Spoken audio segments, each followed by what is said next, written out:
Hello, everybody. So good afternoon and welcome to this session. Thank you, Francisco, for the introduction.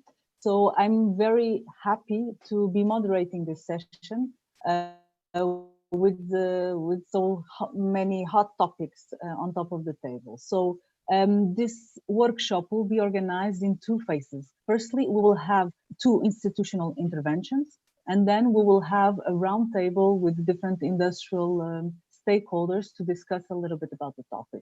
So regarding the rules, so I kindly ask all the speakers, of course, to keep the time so that we can have a balanced intervention from everybody. And to the audience, please put your questions in the Q&A questions, and the organization will bring the questions to me. Hopefully, we'll be able to cover them all. So in order to start this session, we will change a little bit the lineup. So I will invite firstly Engineer Pedro Ferreira from ANACOM, the National Authority for Communications, to speak about the importance of regulatory framework for the development and competitiveness of the national supply chains. I would just like, because there's been some confusion in the past, I would just like to clarify that ANACOM is not responsible for licensing any space activity in the Azores, just to be clear about that. So Pedro, the floor is yours. Please go ahead. Thank you, Teresa. Hi, everybody. And first I have to thank Teresa to promoting me to an engineer, because I'm a lawyer, but I have been promoted, so I'm very happy for that. Yeah, okay. So first of all, thank you for having me here and and giving me this opportunity to join this panel, which I believe is the first one to bring together the regulators and the industry of this national new space sector. And the Portuguese new space is not only new, but it's also innovative. And I'm not talking about innovative in terms of applications and services, but of course also innovative in terms of the institutional and legal framework. And all this new legal framework has been implemented in the, let's say, legal light speed, which is not as fast as the normal light speed, but still, in 2 years we have been very active these last 2 years. And first, it was the approval of the space strategy Portugal 2030, which set up the political framework.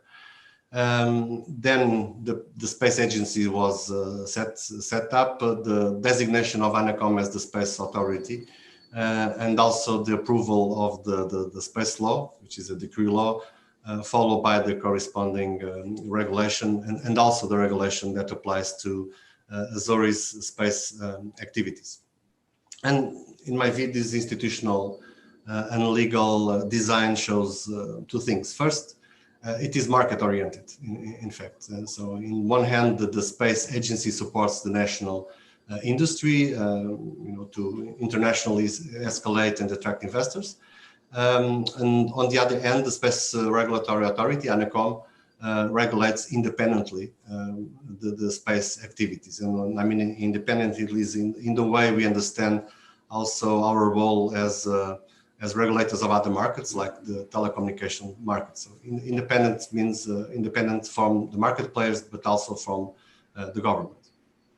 And secondly, this new frame is competitive.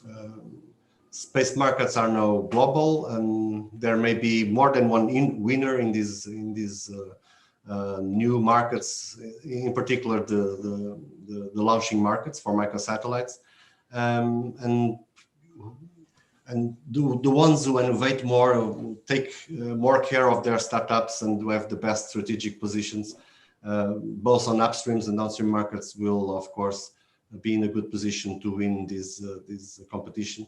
And I understand this as a full package. To give you an example, satellites and 5G. So it's not only looking at the side of satellites and launching satellites, but it's also on the side of the downstream market of 5G. So we need constellation, but we also need to develop products and technology to make use of them and to have a market for them.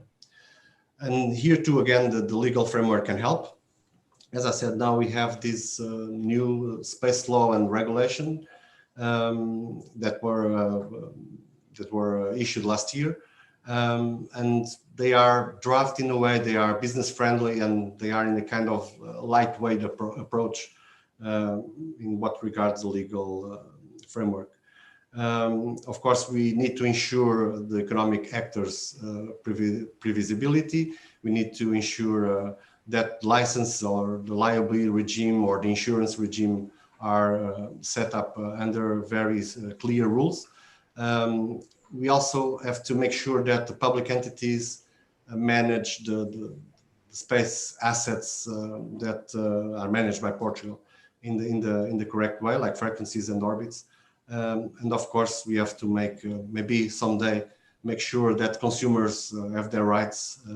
If for one day we'll have space tourists, from Portugal. And this framework does not only apply in Portugal per se, but also apply to any Portuguese that develops space activities abroad. So it's if a Portuguese company launches from China, also the licensing regime will apply from our side. Of course, in a very light way, because it's more a question of controlled international responsibility of the state, of the Portuguese state, but still needs our involvement on that type of activities. So the other, maybe to briefly explain what are the main bases of this legal framework. So it's based on non-prescriptive principles. It's so we don't have 2,000 or 3,000 pages of regulations like the United States. First, because we didn't have time to draft them. They have 60 years before us to draft those thousand of pages. So we are more based on principles that will be later developed into guidelines and probably further regulation. But we hope that the companies themselves, the Portuguese companies that come to us, or the Portuguese companies, I mean, they want to have space activities in Portugal that come to us. That there will be a learning process, because we want to know their projects and probably set the guidelines in accordance with their needs. Of course, in exceptional cases, there will be a light regime in terms of deadlines and also requirements towards universities and small satellites, small size satellites. And the regime itself will be quite straightforward. So with the 90 days deadline since the submission of the definitely papers to the final decision by ANACOM. Of course, there are certain aspects that need to be improved. One of them, in our view, the current regulation doesn't apply to suborbital and testing flights. So it will be the air law that will apply in this case, and we think it will be more appropriate to have also the space law applicable to this kind of activities that are more related to space, of course, than to navigation, air navigation. And we also had to set up a one-stop shop system for the licensing. So our idea is to have a system where the companies will ask for a license, and we will take care of all the other licenses that are needed in order for the launch or the command and control. By the way, these are the only two space activities that need license. So it's launching and command and control of the objects while in space. So command and control is only in space, not command and control of the launching. Okay, let's make that clear as well. And finally, we also have to set up a cooperation system with the Azores authorities. But I believe that will be easy to do, because we have a local delegation of ANACOM in Azores, and that can be made, that's through the delegation. So basically, that's where we stand. And before I finish, just to have two final ideas. So we need companies, and we have already 2 cases where of pre-licensing process that are running right now, which is very good news. But we need the companies to approach us if they need to know if they want to launch or to do a command and control activity, what they need, and we can work together. That's our main aim, is to work together with the industry. And the second phase will be to draft the guidelines and probably further regulations to particular aspects like the space debris plans or the security plans. So that's the second phase. For my side, that's it. I think at least I try to give the overview of the legal framework. But for my side, that's it. Thank you. Okay, thank you very much, Pedro, for this introduction. It's very exciting to see these innovative approaches also in the legal framework, and also the takeaway messages I would say is lightweight, lean, and innovative. So it's good to know. So for the next intervention, then I would like to introduce Mr. Secretary, Regional Secretary for the Sea, Science and Technology, in representation of the regional government of the Azores, to speak about the expected social economical impact of the spaceport in the region. So I give the floor to Gui Menezes.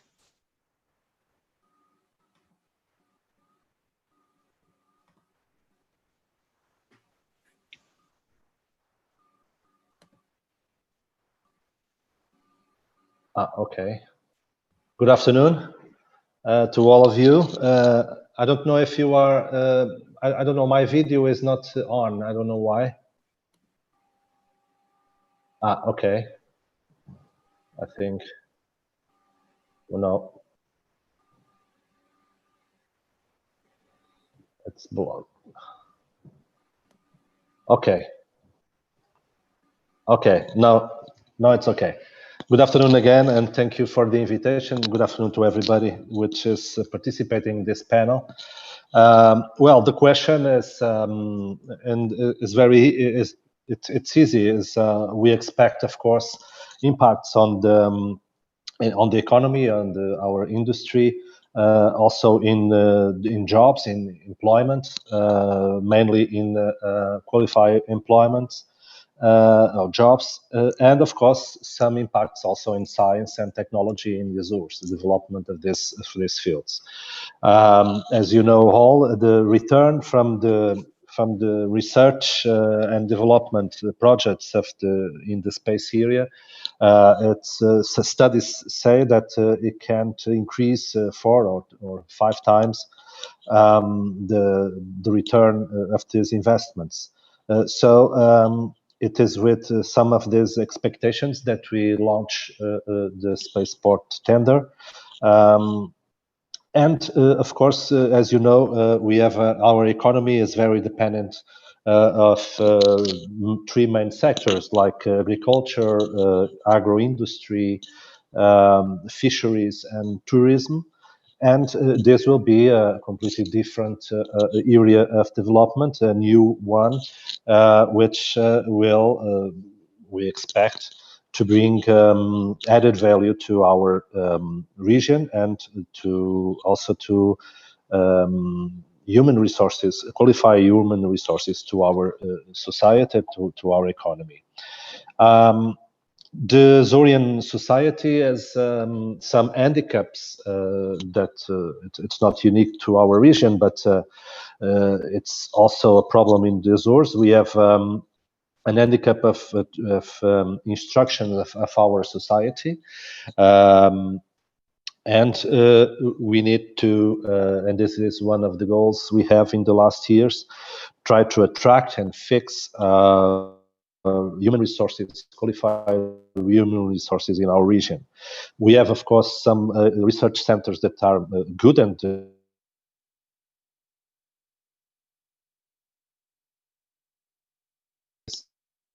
in the public administration more and more, etc. Regarding this, I must mention that the tender itself invite the consortia to present objective proposals to leverage the let's say the special cluster in the Azores, and this can be very important for the economy and human resources.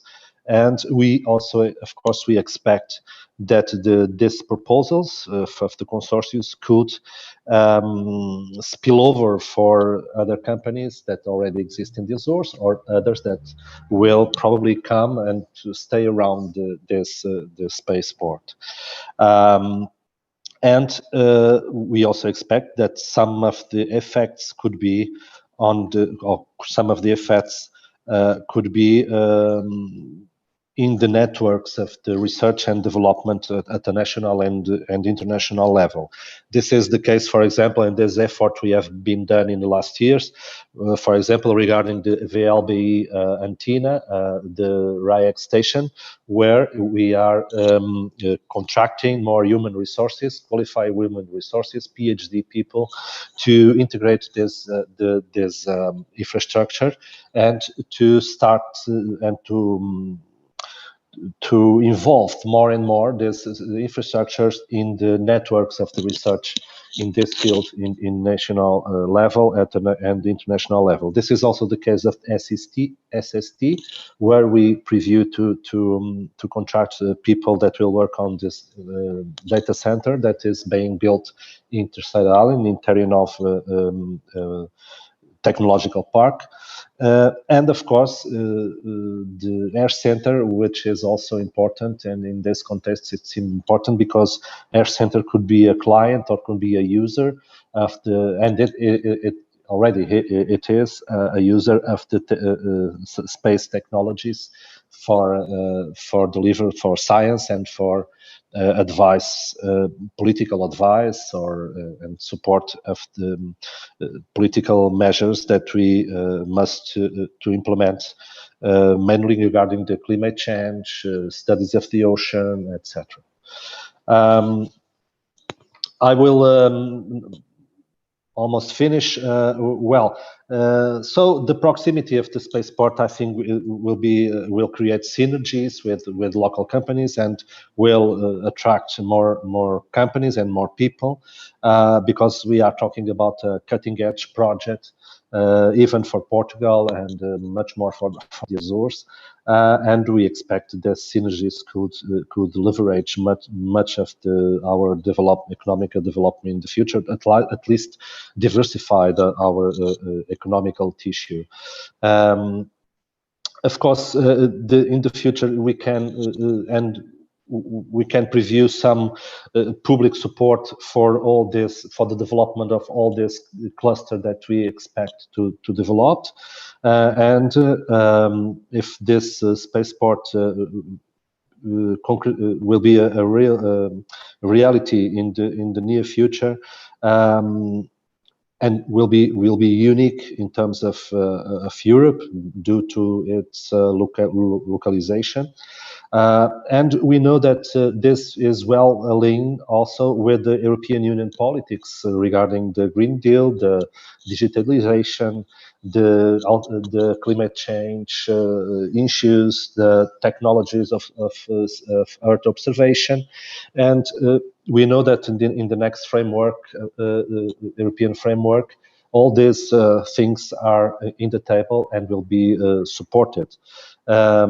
So this is a good time for this happen. We think we have a lot of challenges for the future in many countries and regions, and I think the space technologies can help us a lot in relating with coastal erosion, for example, illegal fisheries, well, etc., etc. Also, we know that Horizont Europe will have a huge budget for space area, and the small enterprises, PMEs or SMEs, will have special fundings in the space area, which could be very interesting for the development of this sector in the country and in the Azores region. To finalize, I would like to say also that we are revising our smart specialization strategy, the RIS3, as well we call it, and in the first phase, the RIS3, the priority areas were the fisheries or the sea, agriculture and tourism. And with this revision, we introduce the space area and other one or two more areas. And this is an ex-ante condition for using European funds to finance the projects, for example, AED, etc. And with this enlargement of the areas of the smart strategy, specialization strategy to the space area, we are able to, in the future, to support projects, companies in this area of space. So I think we have a good ecosystem. We are creating a good ecosystem, a good environment to go forward with this endeavor, which is to develop the space area in Portugal and in the Azores. Thank you.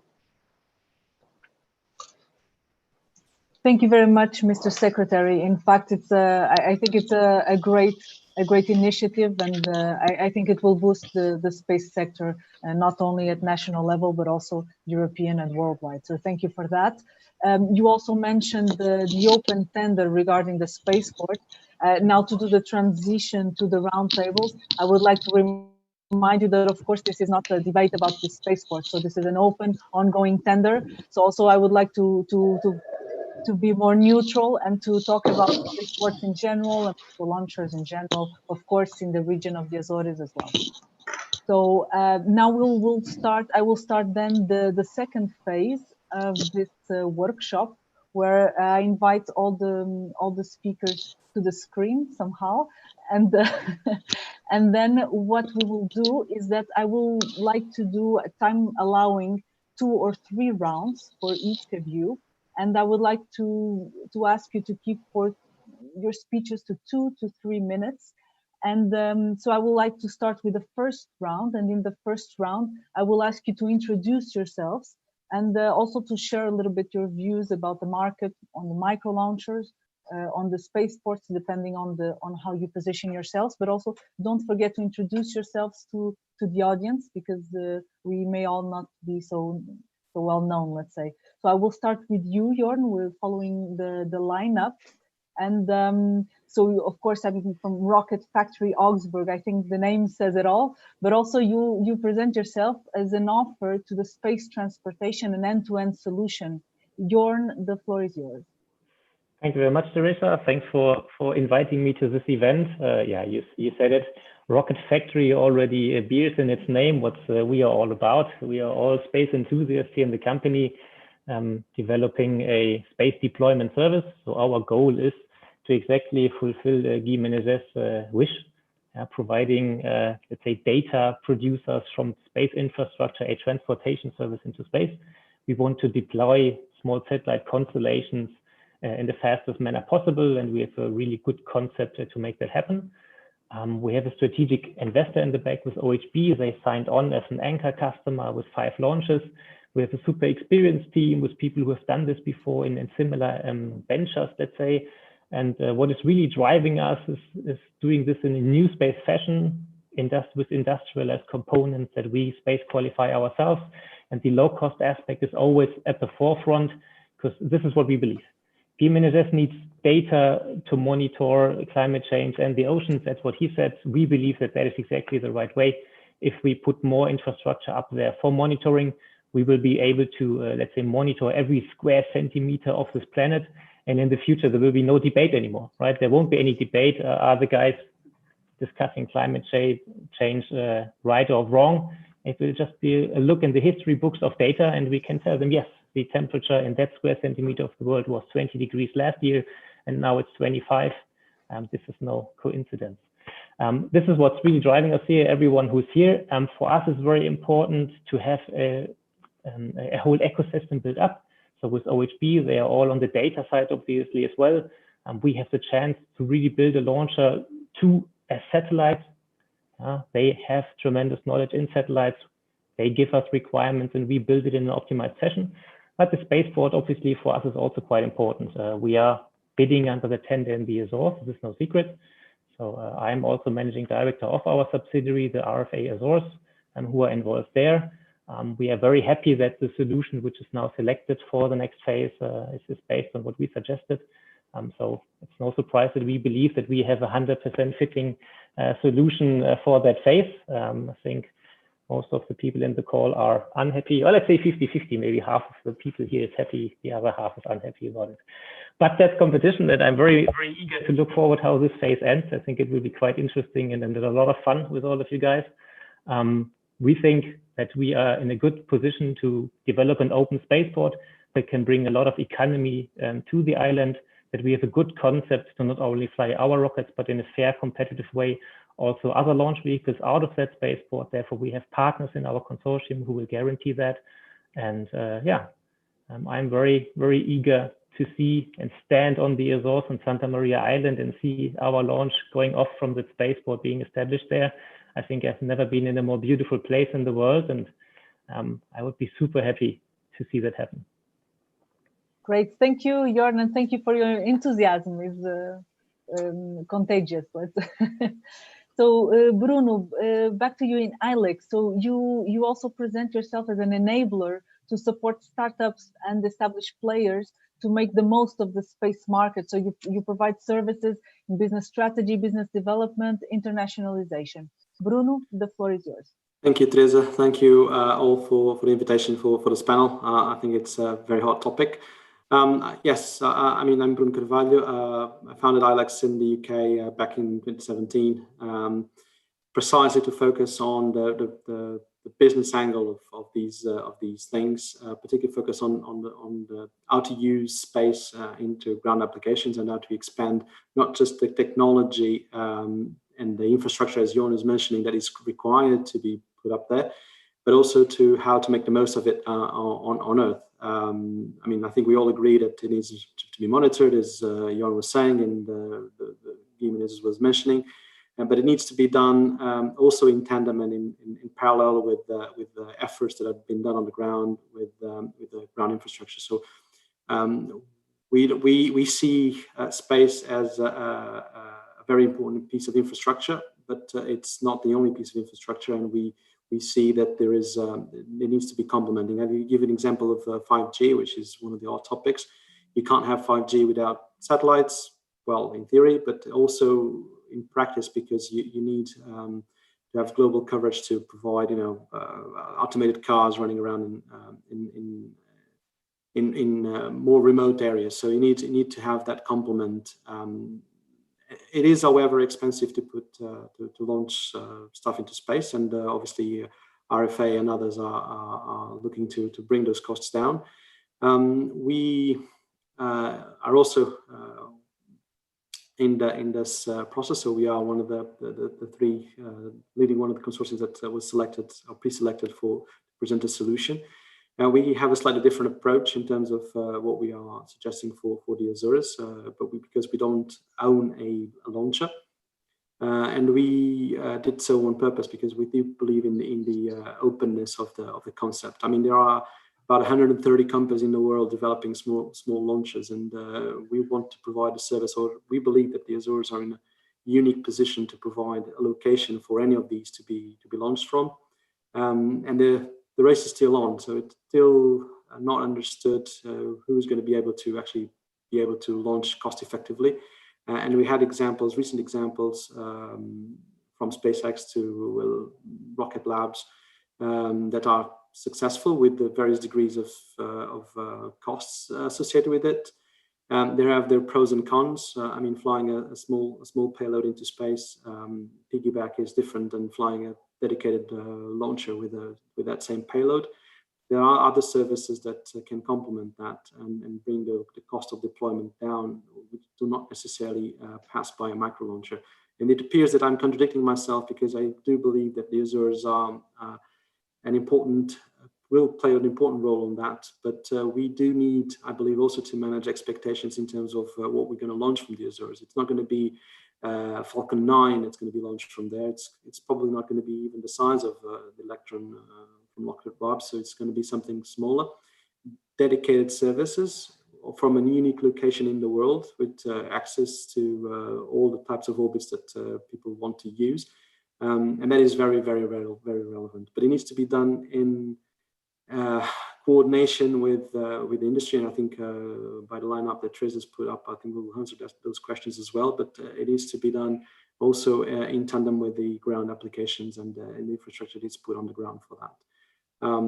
So that's just food for thought for now. I think we'll. I don't want to expand on my 7 minutes. Teresa, you can perhaps proceed with that, and I'll probably return to this topic. Okay, thank you, Bruno, for this insisting in this holistic view, let's say. Okay, so Nuno, you're coming in next. So you are representing the Azul Consortium. You also led the feasibility study for launching small satellites in the Azores. Nuno, the floor is yours. Thank you, Teresa, and good afternoon to everybody. Indeed, so I'm from Deimos. So on Deimos, we actually started being a system integrator more than 10 years ago with the launch of Deimos 1 and the operations. And we are Deimos 2 and now looking forward for a fourth generation, which is a constellation actually of satellites, a Sat4U. And in this context, the consortium is actually called Azul Port. So I could have corrected myself by email, but I forgot. And it's actually 7 companies all together bidding for, indeed, the opportunity of the spaceport. And half of those, more than half actually, are Portuguese. I mean, we share many of the views that was shared here. The Azores is a very good location to launch from. It's not unique in the world, so we do need to get some differentiators to make it competitive and attractive to launchers and satellites to go there. What we also see here is obviously an opportunity, and I'd like to say it's not just for the Azores. This is a national opportunity. So we need to, in a way, I'd like to have as well, very pleased to have Guinness here. And I think it would be better as well to have some national representatives. I mean, when I look at the Prime Minister in the UK talking about their spaceport in Scotland in the National Assembly, in the House of Commons, it's great. Right? And that shows how important that initiative is at national level. And I think it's exactly the same here. It's probably even more important for us. I mean, we know the UK is stronger than Portugal economically, and such initiative obviously will not change the country, but it can change the local area and it can improve at least our sector. So we see this as an opportunity both for Santa Maria, for the Azores and Portugal. And what we try to do, and as John said, is many aspects, there's no secrets, and what our offers are. We brought more than 4 launchers with us. The idea is exactly what Bruno said. Deimos actually doesn't own a launcher either. We are shareholders of one, but we don't own it. And the idea is precisely that, is to have a spaceport that can deliver launches of small satellites on the market. And very quickly, what we see is that everything is getting smaller. So satellites are getting smaller. There's 2 consequences on that. Obviously, the size, as just mentioned, meaning it's more accessible to launchers, but it actually means they're getting cheaper, meaning there's more and more companies in the world, or even universities, building satellites and wanting to launch them and try to do end-to-end services. So it's making that accessible to more people, because if more people have access to space, you can try more applications, more use cases, and the economy will grow. And it will grow at worldwide, and with a focus in Santa Maria and spreading all over the place. So that's what we see, is a huge opportunity, national level, even, I know we'll probably talk about European level a bit afterwards, and that's what we're trying to do. We love competition, we love fair competition, because I think with that, we can extract the best, solution without being connotated with the process itself. So the best solution, in this case for the Azores and Portugal, and up for Europe as well. Okay, thank you, Nuno, for highlighting the importance and the potential impact also on at national level. The next, last but not least, Francisco, also leading the Viriato project. Also, I would like to ask you also to introduce a little bit about the project and its aim to develop national competences in the microlauncher. Francisco, the floor is yours. Teresa, thank you very much, and it's a pleasure to be here with you and all the other speakers. Actually, well, it's a slightly different approach than the ones we have been hearing so far. So Viriato is one of the recently approved big projects in Portugal 2020 that uses the Portuguese structural funds to support R&D. And it's actually the only one that is dealing with space systems. Viriato is part of a broader strategy in which different companies and research centers in Portugal have come up to align their strategies in order to evolve to to a joint system integration capability. And by that grow in the space value chains. Viriato is built around the technological building blocks of launching systems, meaning that it will allow for the development of GNC components, structural components, power components, the engine, and so on. And by doing so, it allows two different strategies to emerge from here. First, it can allow the different building blocks and the different competencies to feed into the supply chains that already exist and are being formed. And we have heard about some of them here. And also to grow by integrating the different building blocks and demonstrating them as a whole. And so we see Viriato as an enabler for both strategies, both feeding into existing launchers in development, and the other one to increase the integration capability here in Portugal. How does this fit with the Azores spaceport? It's in fact very synergical. We see the spaceport in Azores as a very good opportunity for all of these competencies that are being developed to be used into the supply chains, both of the operation and the development of the launching systems and the payloads. And on the other hand, an additional benefit we also see is the opportunity to have launches or suborbital tests or suborbital launches to accelerate the development of technology and subsystems from Portuguese and of course European companies, because right now one of the obstacles we have in all of these projects we have been setting up and participating is the capability to have technology tested in a very fast and cost-effective manner. And that's something that we hope the spaceport in Azores, the open spaceport in Azores, will also allow to. So thank you. Okay, thank you very much, Francisco, also to bring the national perspective, and also the second person to talk about suborbital space flight also here.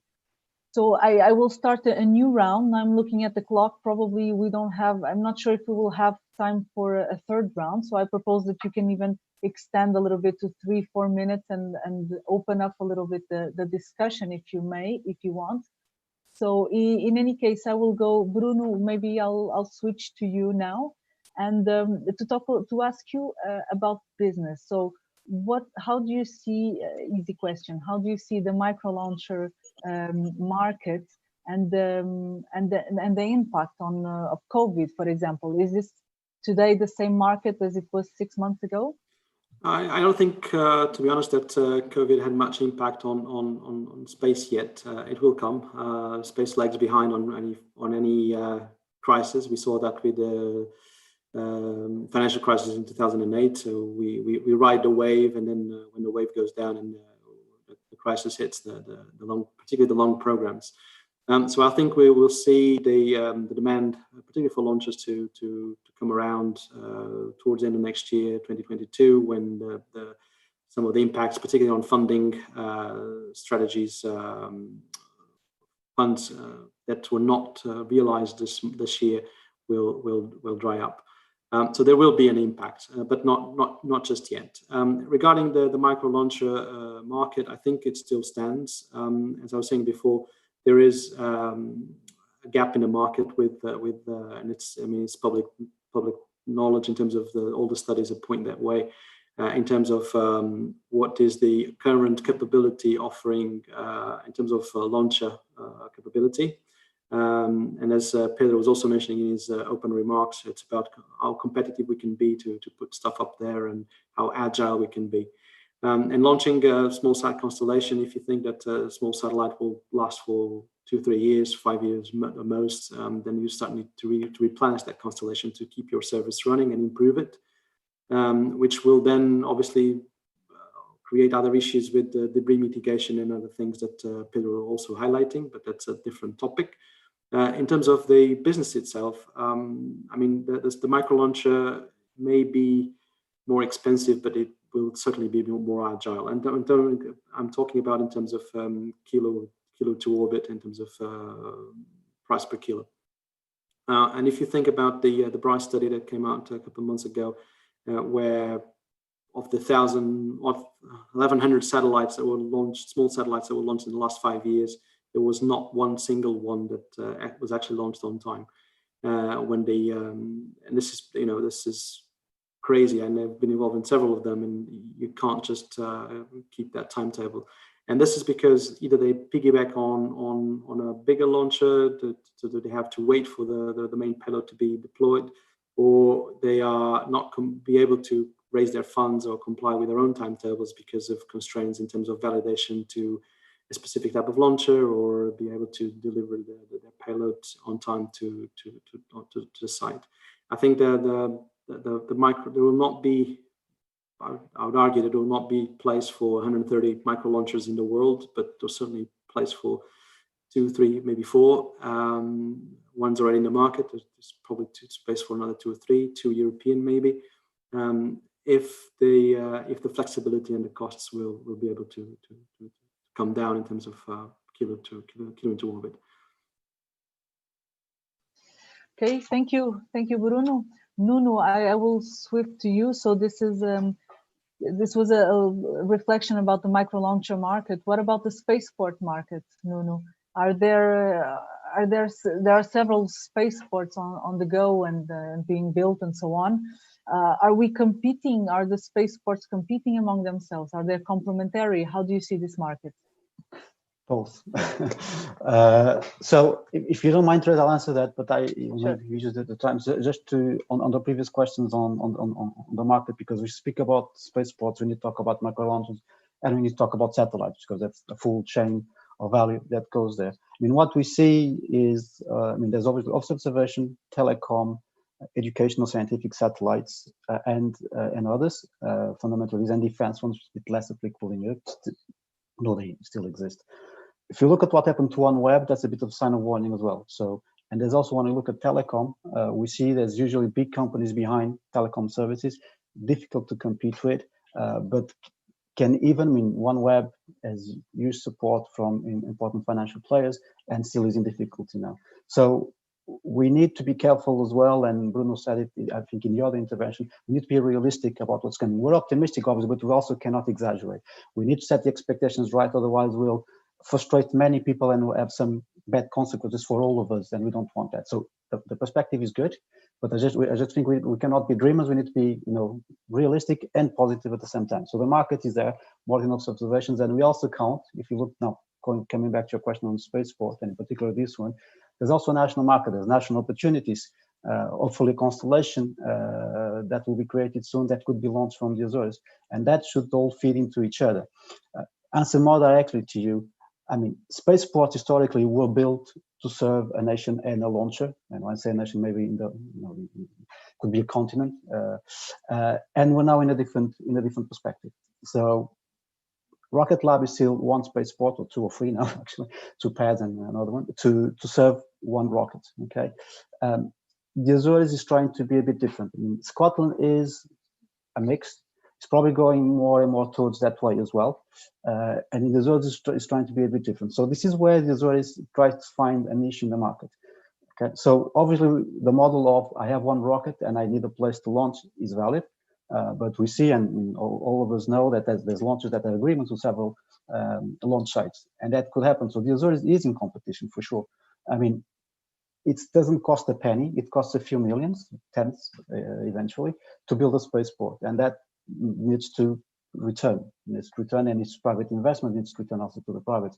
So that means that there is competition to get the customers to launch from there at the price that is acceptable. Now, we can also, as I said, that's why I say it's both. We can also complement other launch sites in the sense that we don't necessarily grab exactly the same type of launcher, okay? But as Bruno said, out of the 130, only a few will survive. And we also see, if you go to the table, there's a very interesting table on the internet with all that list. Most of them are actually dead by now, right? So these things keep dying and coming, and often you die one and you have two coming up and so on. So it is a difficult market. I mean, we are entering into a new era because spaceports, commercial spaceports, are a new thing. You don't really find commercial spaceports out there in the world. Either they are government-owned, like Kourou, or they are like Rocket Lab, a private one, but for that only Rocket. This is a bit of a mix. So, but there's probably a niche in the market that needs to be exploited. But when we go that way, I think we need to understand that is different, and we cannot go with one model or the other. We need to, in the setup, to indeed do a hybrid as well at all levels. Otherwise, it will fail. You're trying to compete with something with a different model, right? So you need to be consistent all over the place. Otherwise, you cannot compete with someone that has zero costs if you have to afford all the costs on the other side and so on. So I think it's important that, being again realistic, we understand the niche we're trying to address, which is a niche, and to be competitive. I mean, people, the Azores is pretty, is lovely, is in a fantastic location, but that's not all. We need, there's other spaceports in Europe as well that are an alternative. I won't say compete, but they are an alternative. And if we want the Azores one to happen, we need to make it unique in some way, okay? And that's a joint effort. I mean, I said earlier, Portuguese, national level, regional, but eventually European, to make that happen, because I think from a European level, again, I said earlier, we love fair competition. So competition will bring the best out of us to put at disposal of the society. So I don't think it's a bad thing that spaceports compete, but they need to compete in a way, in a fair manner, so that, otherwise there's no point in competing, because you'll only lose. That's why I probably used all my time, apologies. But I think this is a bit complex topic, and I did it kind of wrap it all together. Thank you very much, Nuno. Now I switch maybe to you, Francisco, for Viriato. Now for the national supply chain, and how do you see? So there are several things about. Okay, how do you see the spaceport potentiating this supply chain? Also, how do you see the supply chain being in the different spaceports, or with the different micro launchers? So it's a quite wide question. How do you see this happening? This is a question. Francisco, the floor is yours. Teresa, thank you very much. It's actually quite a challenge. First, on the first part of the question, how do we see the spaceports potentiating the supply chain? And in fact, we know, and right now we feel that every day we are more and more digital, but proximity is an asset, and it will be an asset more and more. And Bruno mentioned something that is very relevant for us, because this is when we are talking about small satellites that will be operational, maybe not only 2 to 3, but 4 to 5 years. There will be this replenishment need that Bruno mentioned. And this is something critical, because if in the past we were able to launch a satellite and to spend almost, a decade or more developing it, right now we are expected to, every 2 to 3 years, to have a new generation of a satellite in order to become competitive, and we will have to be able to launch it and put it operational in a time frame that is compatible with the management of the obsolescence of the constellation. So we are looking into relationships, into an innovation machine that we understand that it's unprecedented in space. We'll need to be working together as a whole to make sure that these delays that were mentioned before are less and less frequent. So for us, it's very relevant to have a spaceport close to home. Well, of course, it also makes us proud to have a spaceport here, but mostly because it can be a business accelerator, not only to be able to, for instance, supporting these constellation efforts, but also to what we have mentioned before, the testing of new technology. We are, with New Space, we are looking into technologies. Some of them we want it to be COTS, some of them we want it not to be fully space qualified. So we need to have a fast track to test things that we want to put in space. On the second part of your question, you're talking about the other spaceports. Viriato is set up in this two-pronged approach that I mentioned earlier. And one of them is, of course, to find additional markets with other spaceports and other launchers. Something that has become more or less clear to us during the past month was that different launcher development projects, and more than 100 were mentioned earlier, are requiring a certain subsystem or certain competence that is not a core competence for the integrator, because most of them come from companies that are specialized in one area or another area.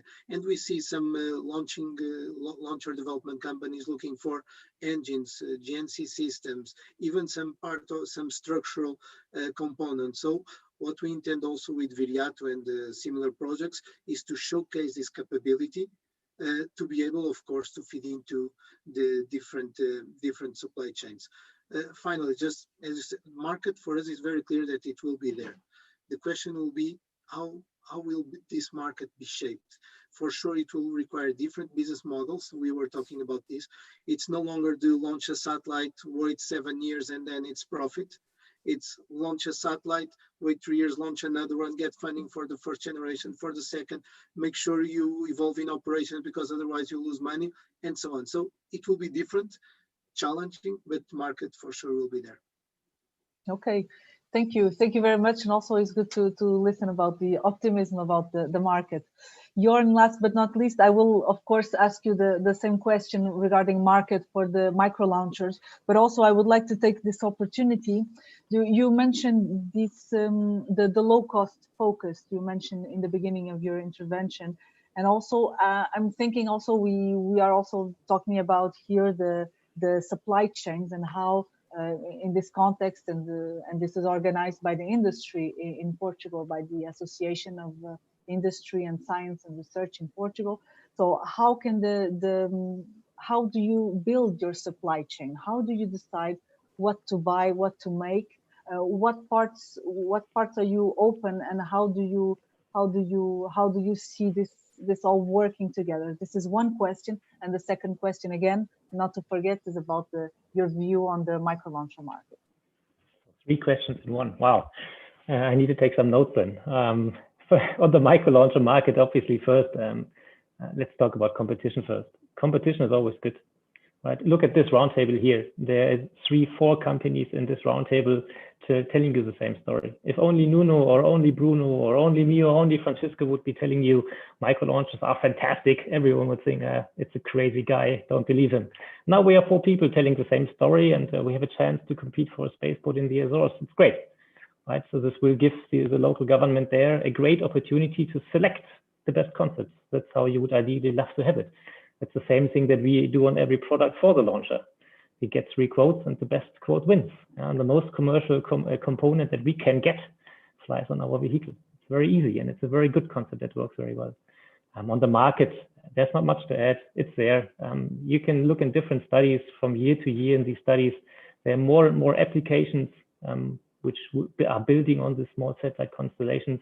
It's about 1 billion per year in a few years in terms of launch. There's tremendous opportunity. Every company is now looking into it. We believe that vertical integration makes a lot of sense. That's why we are here. And we believe that Portugal has, of course, a cost advantage in terms of manufacturing or operating in compared to other countries. And we very much and strongly believe that cost is a core argument to be successful in this market. If we look at SpaceX, 10 years ago, the launch market was purely institutional. Nowadays, almost no one is flying a commercial mission on an institutional rocket anymore, because a clever guy came and said, I do it for half the price. Here we go. And if we can compete on that, that must be our utmost goal. So everyone here on the table must have a goal to be most cost competitive. There are too many launchers out there to not be. There's no niche market anymore where you can say, I can fit this small satellite most ideally. It's nuts to believe that. There will be someone telling you I do it for half the price, and there he goes. In that sense, yes, it's for us to compete for the spaceport now. But essentially, the bigger picture, it's the spaceport in the Azores, in Portugal, competing on a worldwide level. And that competition is what we need to win if we want to boost economy in Portugal with this endeavor. It's very simple. Yeah, and that's what we are there for. We established a 100% Portuguese consortium to bid for the Azores spaceport. We have a big local footprint to boost economy in the island. Our supply chain, we have Portuguese partner on our launch vehicle already. There's good competence in the country, and the ecosystem that is built up with formation of the space agency are all positive evolutions in the right direction. And on every different stream, even on satellite and constellation and application level, Portugal is now building up competence and elements, and the evolution in terms of space and space footprint in Portugal is amazing. No other country is doing such a steep ramp up at the moment, I would say, in Europe. And that we need other solutions for launching payloads in Europe. Yeah, I think I don't need to mention another sentence in this direction. It's very clear. Okay. So did I answer all your questions? Supply Yes, chain covered, low cost everything. covered, and the micro-launcher market. Very good. Thank you very much, Jordan. And I see we have 1 minute left, so we will not make another round. I would like to thank everybody for the great inputs you've provided for this discussion. I could go on for another hour, but I mean, unfortunately, we have to stop. I also would like to leave a word. Please don't leave and see the next workshop coming in regarding satellites, which is the logical chain. So please stay in and enjoy. Thank you very much.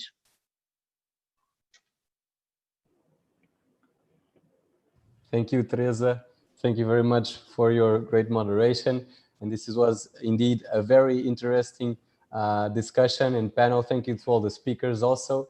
And as you mentioned, and you are quite right, we will proceed now in this track 1, Microsatellites, a New Frontier, how to collaborate to make an Atlantic constellation a reality. So this session is on track 1.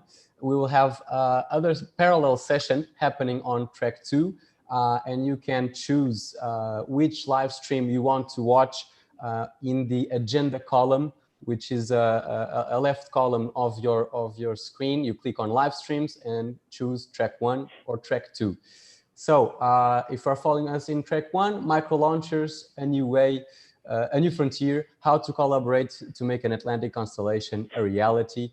This session will start in a few seconds. Thank you very much.